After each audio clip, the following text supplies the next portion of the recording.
Welcome back to the channel, guys. I'm your host, Buckning, and today we're going to give you an update on how much dividends we received for the month of November of 2022. Probably one of my worst months this year, as there wasn't as much growth, but we'll go through that later on in the video. So we'll just go through the portfolio as we usually do, and then I'll show you the amount of dividends we received for month of November 2022. So if you're new to the channel, welcome. This is where we put $100 a week into a tax-free savings account to build a dividend portfolio right in front of your eyes. And if you're not new, welcome back.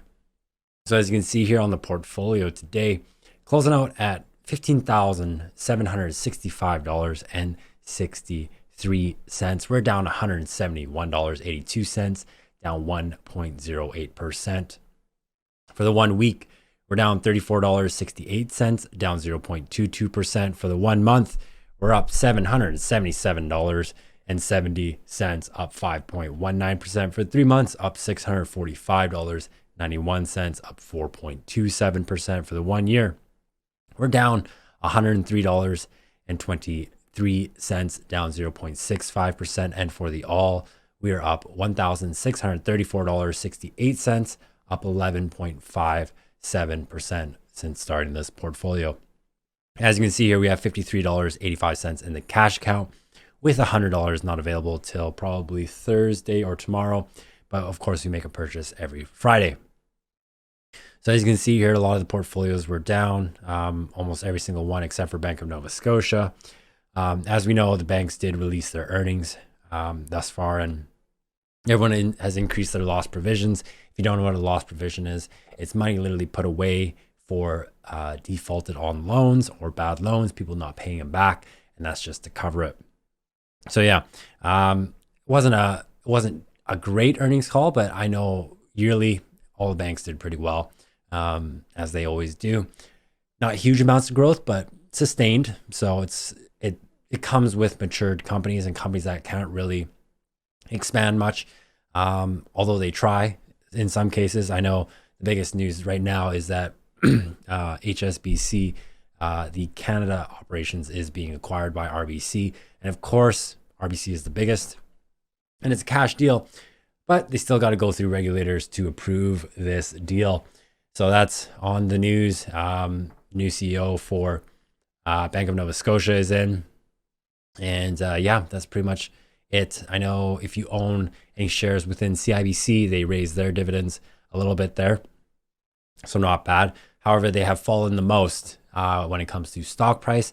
Now, stock price is important, but it's not as important when you're looking at other metrics like dividend payouts and so on and so forth. However, don't chase dividends, because as you can see, what's going on with a popular stock that I do not own is Algonquin Power. I know that's a very popular stock amongst dividend investors, especially Canadian dividend investors. And I'm pretty sure they are going to be eventually cutting that dividend completely or cutting it down. And we have to remember that yield was probably so high. And for the most part, I think from their last earnings call, they were talking about how they're paying out more than they're making, and they're financing a lot of things. They were issuing a lot of shares to raise capital, and that's just not a good business plan for the most part. Usually you want to try and do a stock buyback. But what do I know? I don't run a multi-billion or $1 million company. I'm just a regular guy on YouTube making YouTube videos. So we'll just get back on track with the video here, and we'll head over into the activities and show you guys what we received here in dividends in the tax-free savings account. So you can just filter it down, done, and we'll just go to the first one. And the dividend we received on November 24th, 2022, it was from Royal Bank, ticker symbol RY. We received a total of $14.08 from Royal Bank, which is RBC. And this is the company I just talked about earlier that is acquiring the HSBC Canadian operations side for, was it 13 billion? 13 billion or some 138, some outrageous number that we can't compute for us peons. That's us. Just kidding. But yeah, RBC 1408, not bad for that. And moving on to the next one, We received another one from a financial institute, Bank of Montreal, ticker symbol BMO. On November 28th, 2022, we received $15.29 from these guys. And again, Bank of Montreal is a financial institute in Canada, ticker symbol BMO. And that brings our total for dividends, because we only received 2 this month, a total of $29.37. And that was it. So it was not the greatest for dividend payments, but I think it's just because we landed on such funny calendar days this year. And I'll show you what I mean by that. So we'll go ahead and jump over to the dividend tracker that I have created on some spreadsheet. So we'll just pop that on the screen and boom.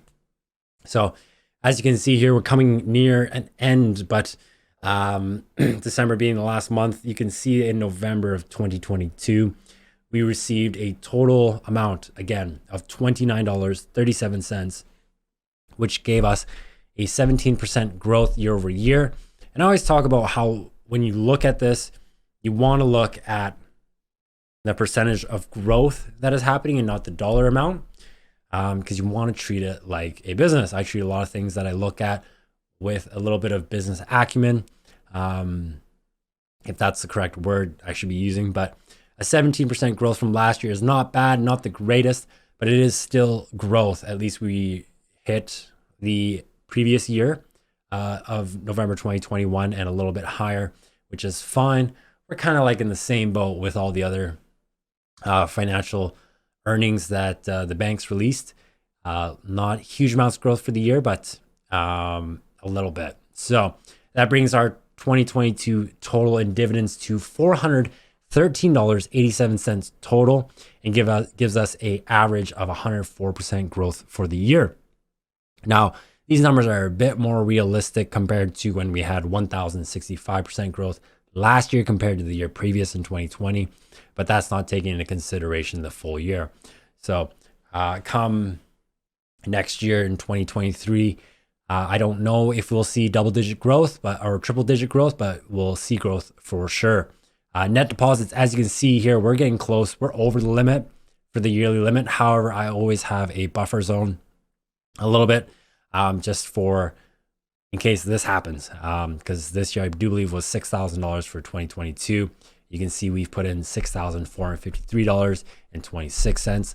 Next year, there'll still be a little bit of a buffer that I have, and we'll probably be over the limit amount for the year, but with that buffer zone, we can still put a little bit more. So total invested since starting this whole thing is $14,130.95, with a market value of today closing out at $15,765.63.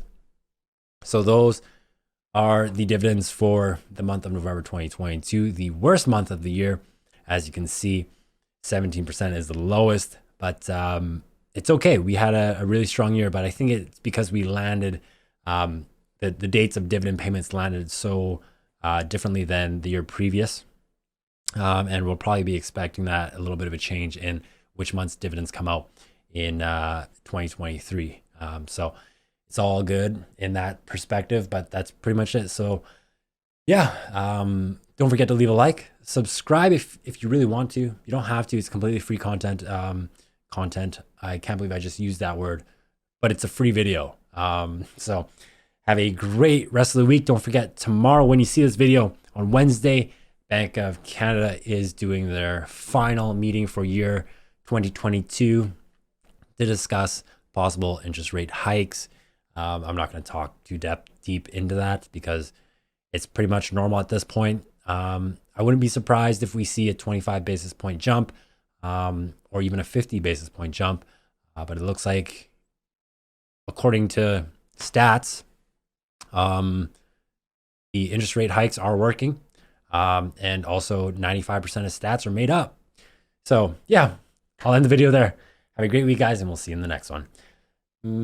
Bye.